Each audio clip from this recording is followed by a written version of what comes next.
आजादी के बाद देश में जो कुछ होना चाहिए था वो न होकर के जो नहीं होना चाहिए था वो हुआ, तो व्यंग्य पैदा हुआ। वरना एक जमाना ऐसा था जब मैं भी प्यार प्रेम की कविताएं लिखता था, जब तक अक्ल दाढ़ नहीं निकली थी। उबासी के बहाने भी किसी लड़की के दांत दिख जाते तो मैं 5-7 गजलें लिख मारता था, भले ही वो उबासी मुझको देख करके ले रही होती थी। और एक निवेदन कर दूं, प्रकृति के, कुदरत के, सृष्टि के नियम बदल सकते हैं, औरत के प्रति पुरुष की मानसिकता नहीं बदल सकती। मर्द की फितरत होती है, अर्थी के रास्ते में भी लुगाई मिल जाए तो 80 साल का मुर्दा भी वाइब्रेशन मोड पर आ जाता है। और ये प्यार मोहब्बत के गीत सुनाने वाले ध्यान से सुन ले, शादी होती है प्यार का बुखार उतर जाता है। जैसे ही ब्याह की कुनेन खाई, प्यार का मलेरिया छू मंतर।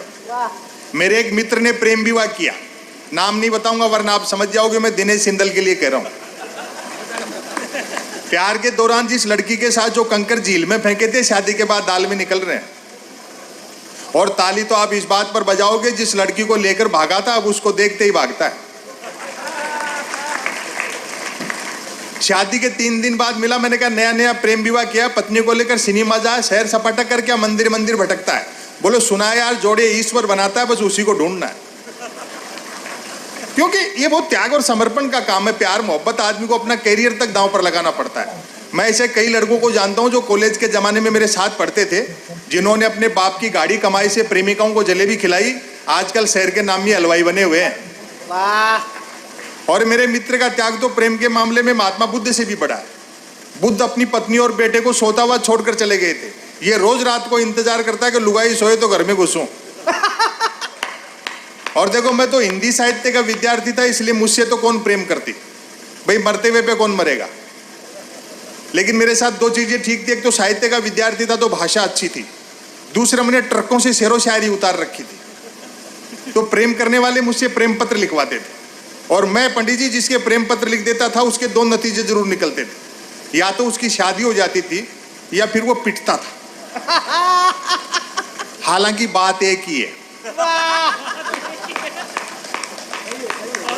आज भी कई मिलते हैं अपनी पत्नी और बच्चों के साथ जो मेरे प्रेम पत्रों की वजह से ब्याह गए, मुझे देखते ही दांत पीसते कि नालायक जॉर्ज बुश एक अच्छी खासी अमेरिकी फौज को इराक में उलझा दिया।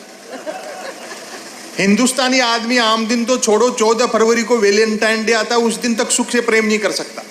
14 फरवरी को श्री राम सेना वाले तो ये कह देते हैं कि जो भी प्रेम करता हुआ मिला उसको पीटेंगे, और सरकार पुलिस को यह हिदायत दे देती कि देखो इस दिन कोई प्रेम से वंचित नहीं रह जाए। जो प्रेम करते हुए मिलते हैं उनको तो श्री राम सेना वाले पीटते हैं, जो नहीं करते उनको पुलिस वाले पीटते हैं। कबीर को, सूर को, तुलसी को, मीरा को पढ़ो तो पता लगे प्रेम दर्शन का विषय, प्रदर्शन का विषय नहीं। वाह वाह वाह वाह वाह वाह। तो अब आप लोग सुनने की मानसिकता में आ गए तो एक रचना मैं आपको सुना देता हूं। मैं गद्य पढ़ता हूं, वो गद्य मैं आपको सुना देता हूं। कि अजी की कवियां की टीम लंबी है और टेम थोड़ो है, टेम को अपना महत्व है। मेरी भाषा समझ में आ रही है ना? हाँ, शेखावाटी तो आ ही जाएगी। टेम को महत्व देखो, वो दूल्हो जब तोरण पर गयो तो लड़की की माँ नाराज होगी। मैं पहली बार देखियो, बोले जी मैं तो मेरी छोरी ने को बींद बूढ़ो है। गराती बराती सब समझा लिया, बोलो ना जी छोरी का तकदीर कोने फोड़ना, मैं तो कोने पे बींद बूढ़ो है।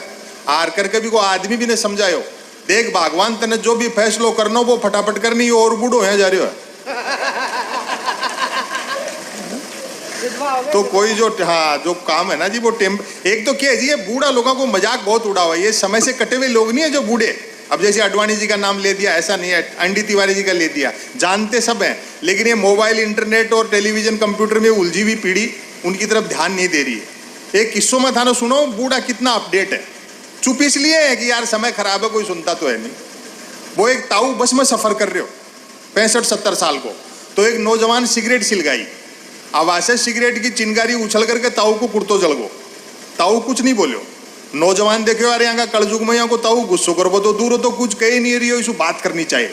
तो नौजवान नजदीक आकर के बोलो ताऊ राम राम। ताऊ बोलो राम राम। नौजवान पूछो ताऊ कौन सो गाँव? ताऊ बोलो क्यों गाँव भी बालक हो गए?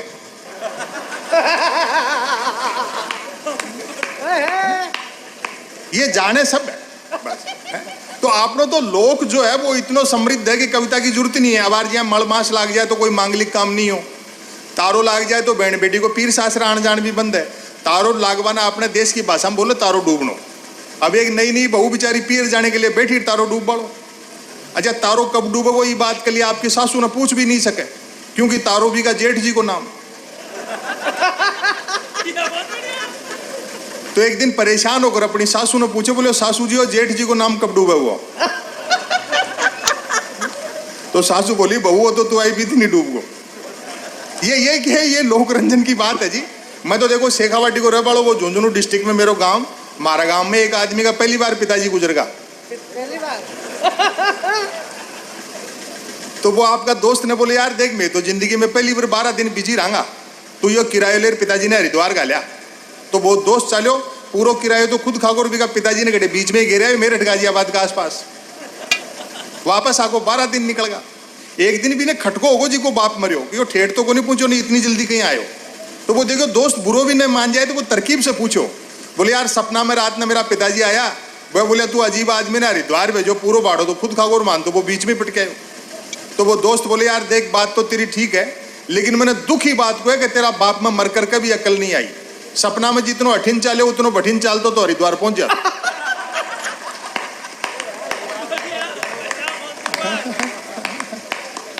तो ये सब के ये लोग का किस्सा। अब यहाँ नेताओं के लेकर तरह तरह की बात कर रहा है। अगर आदमी में थोड़ी बहुत निर्लज्जता न हो तो राजनीति में जानो ही बेकार है। बट आगे तो पहली शर्त है। हाँ भी कोई किस्सो सुन लो, गांव में कोई भी आदमी से गलत काम हो जाओ तो एक ही सजा है, करो कालो मुंह गधा पे बिठाओ और गांव की गले में घुमाओ। एक आदमी से होगी गलती, राजनीति को चरित्र देख जो, गलती होगी तो करो कालो मुंह गधा पे बिठाओ और गांव की गले में घुमायो। गले में घूमतो कुदरती वो खुद के घर के सामने से निकलो तो छत पर खड़ी भी की लुगाई सारो नजारो देख रही, तो वो बेशर्म आपकी लुगाई ने क्या कहा, बोलो कि मेरी तरफ आंख फाड़ रही है, जाकर चाय चढ़ा बाहर आयो, अब तो 2-1 गली और बच रही है। इतनो कलेजो जी आदमी में हो ना जी, वो पॉलिटिक्स में जाए तो एक रचना सुन लो, समय तो यही चलते रहोगे, पवार जी ने भी सुनना है।